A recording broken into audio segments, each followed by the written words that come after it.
Student, welcome to Nelson's Primary School. Student, today we are going to start our chapter number 14, Bharat का प्रथम अंतरिक्ष यात्री. पाठ 14, भारत का प्रथम अंतरिक्ष यात्री. तो विद्यार्थी मित्रों, चलो आज पढ़ेंगे हम हमारा पाठ नंबर 14. विद्यार्थी मित्र, पाठ को शुरू करने से पहले हम थोड़े से कठिन शब्दों की जानकारी ले लेते हैं. तो कठिन शब्द है अंतरिक्ष. अंतरिक्ष मीन्स आसमान में इतनी ऊंचाई पर जहां पृथ्वी की चीजों को अपनी ओर खींचने की शक्ति काम नहीं करती. Means space above the sky. ऐतिहासिक यानी कि इतिहास के लिए महत्वपूर्ण अथवा इतिहास संबंधी, इंग्लिश में कहेंगे हिस्टोरिकल. चयन परीक्षा मीन्स सही व्यक्ति के चुनाव के लिए इम्तिहान, इंग्लिश में सिलेक्शन टेस्ट. प्रशिक्षण काम सीखना, इंग्लिश में ट्रेनिंग. हर्ष यानी कि खुशी, हैप्पीनेस.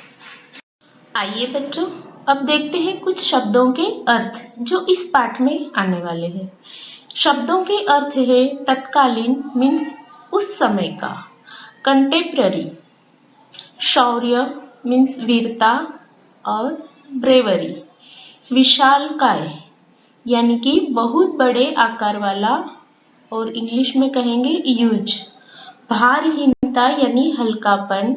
लॉस ऑफ वेट हर्ष की सीमा न रही मीन्स खुशी का ठिकाना न रहा. To be extremely happy. तो बच्चों, अब शुरुआत करेंगे हम पाठ की. तो पाठ कुछ इस प्रकार है. सन 1984 के 3 अप्रैल का दिन हमारे देश के लिए ऐतिहासिक दिन था. इस दिन हमारे देश का एक नागरिक पहली बार अंतरिक्ष यात्रा पर गया था. क्यों ऐतिहासिक दिन था बच्चों? कि उस दिन हमारे देश का पहला नागरिक जो है वो अंतरिक्ष यात्रा पर गया था. पहला अंतरिक्ष यात्री बनने का यह सौभाग्य मिला था राकेश शर्मा को. तो बच्चों, वह अंतरिक्ष यात्री कौन था? राकेश शर्मा. वे उन दिनों भारतीय वायुसेना में स्क्वाड्रन लीडर थे. वो कौन थे बच्चों? भारतीय वायुसेना में स्क्वाड्रन लीडर. राकेश शर्मा का जन्म 13 जनवरी 1949 को पटियाला, पंजाब में हुआ था.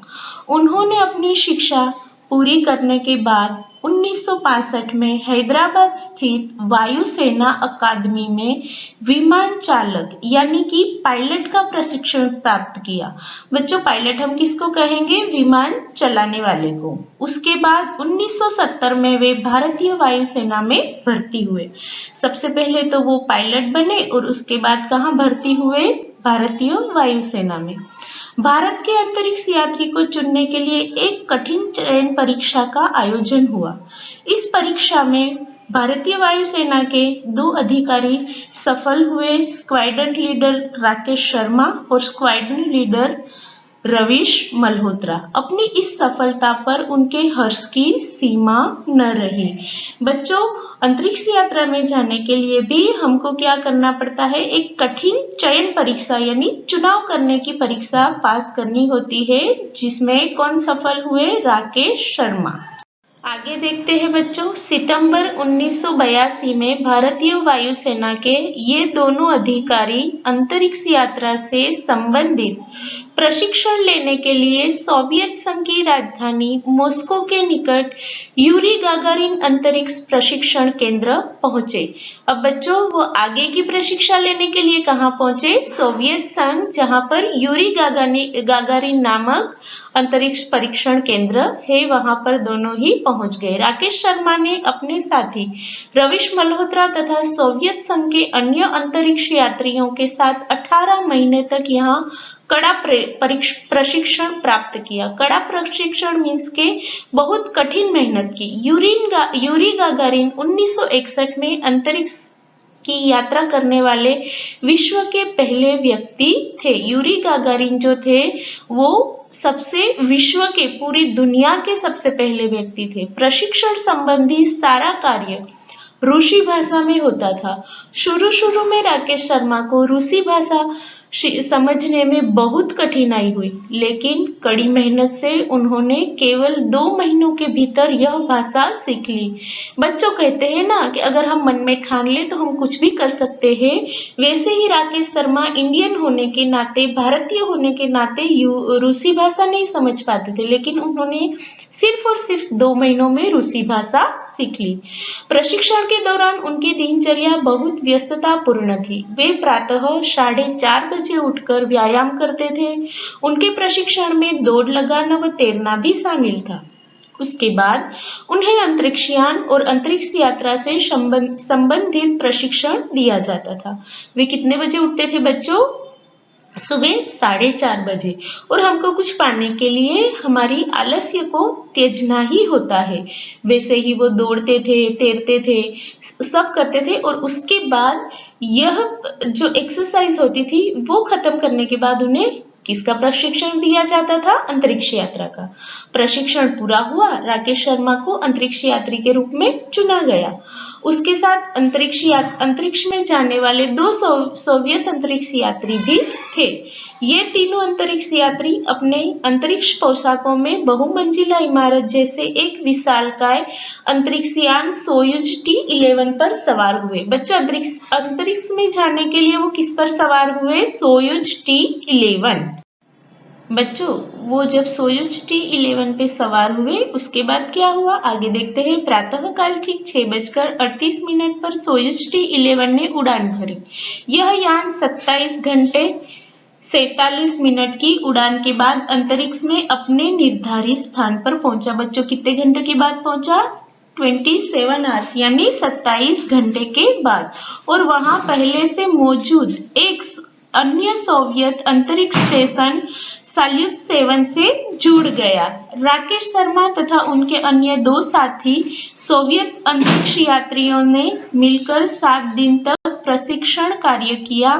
इस ऐतिहासिक अंतरिक्ष यात्रा का ब्यौरा भारतीय दूरदर्शन ने पहली बार प्रसारित किया। बच्चों, भारतीय दूरदर्शन यानी कि हमारे भारत की राष्ट्रीय टीवी चैनल है जिसे दूरदर्शन कहा जाता है, उसने भी इसको प्रसारित किया। भारत की तत्कालीन प्रधानमंत्री श्रीमती इंदिरा गांधी ने भी अंतरिक्ष यान से संपर्क स्थापित किया। उन्होंने भारत के प्रथम अंतरिक्ष यात्री राकेश शर्मा के साथ सभी अंतरिक्ष यात्रियों का अभिनंदन किया और उन्हें बधाई दी। कहां पर बधाई दी?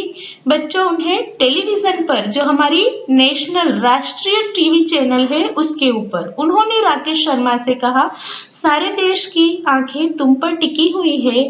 तुम्हारी इस अंतरिक्ष यात्रा से प्राप्त सूचनाओं एवं अनुभवों का उपयोग मानव जाति के कल्याण के लिए किया जाएगा। किसके लिए किया जाएगा? अनुभवों का उपयोग मानव जाति के कल्याण के लिए, यानी मानव जाति को आगे बढ़ाने के लिए। श्रीमती इंदिरा गांधी ने राकेश शर्मा से पूछा, राकेश, तुम्हें अंतरिक्ष से भारत कैसा लग रहा है? राकेश शर्मा ने उत्तर दिया, सारे जहां से अच्छा हिंदुस्तान हमारा। बच्चों, राकेश शर्मा ने क्या कहा? कौन सा नारा लगाया कि सारे जहां से अच्छा हिंदुस्तान हमारा। राकेश शर्मा ने दूरदर्शन के माध्यम से भारतवासियों को अंतरिक्ष यान के बारे में बताया। उन्होंने बताया कि यहाँ सब चीजें भारहीन हो जाती है और तैरने लगती है, इसलिए यहाँ कोई भी चीज खुली नहीं छोड़ी जा सकती। राकेश शर्मा ने क्या बताया वहां के बारे में कि यहाँ सारी चीजें कैसी हो जाती है? भारहीन, इसलिए हम किसी भी चीज को खुली नहीं छोड़ सकते। बच्चों, भारहीन हो जाने की वजह से चीजें कैसी नहीं छोड़ी जा सकती? खुली नहीं छोड़ी जा सकती। सारी चीजें, यहाँ तक कि उतारे हुए कपड़े भी बंद डिब्बे में रखने पड़ते हैं। खाना भी सीधे ट्यूबों से ही खाना पड़ता है। जरा सा झटका लगने पर यान पर काम करने वाला व्यक्ति एक कोने से दूसरे कोने में जा पहुंचता है। इसलिए सोने के काम आने वाले स्लीपिंग बैग भी यान की दीवारों से बंधे हैं। तो देखो, ग्रेविटी फोर्स यानी गुरुत्वाकर्षण बल जो है वो सिर्फ और सिर्फ हमारी पृथ्वी पर है, वो हमारे लिए सबसे बड़ा वरदान है। अगर सोचो हम भारहीन हो तो हमें भी कितनी मुसीबतों का सामना करना पड़े। अंतरिक्ष स्टेशन पर अपना परीक्षण कार्य सफलतापूर्वक पूरा करने के बाद राकेश शर्मा व उनके साथी 11 अप्रैल 1984 को सकुशल पृथ्वी पर लौटे। कुछ दिन सोवियत संघ में रहकर राकेश शर्मा ने अपने साथी सोवियत अंतरिक्ष यात्रियों के साथ भारत लौटे। 7 दिन अंतरिक्ष में रहकर वापस आने पर राकेश शर्मा और उनके साथियों का देशवासियों ने उत्साहपूर्वक स्वागत किया। उनके सम्मान में राष्ट्रपति भवन में एक समारोह आयोजित किया गया। भारत के तत्कालीन राष्ट्रपति ज्ञानी झैल सिंह ने उन तीनों को भारत के सर्वोच्च शौर्य अलंकरण अशोक चक्र से सम्मानित किया। बच्चों, उन्हें किससे सम्मानित किया? जो हमारे देश का सबसे बड़ा सर्वोच्च यानी सबसे बड़ा अवार्ड जिसको माना जाता है वो है अशोक चक्र, जिससे उन्हें सम्मानित किया गया। किसने सम्मानित किया? हमारे राष्ट्रपति जी श्री ज्ञानी झैल सिंह ने। 1987 में राकेश शर्मा वायुसेना से हिंदुस्तान एरोनॉटिक्स लिमिटेड में काम करने चले गए थे। 1990 में उन्होंने वायुसेना छोड़कर पूरी तरह से यहीं काम करना शुरू किया। कहां पर?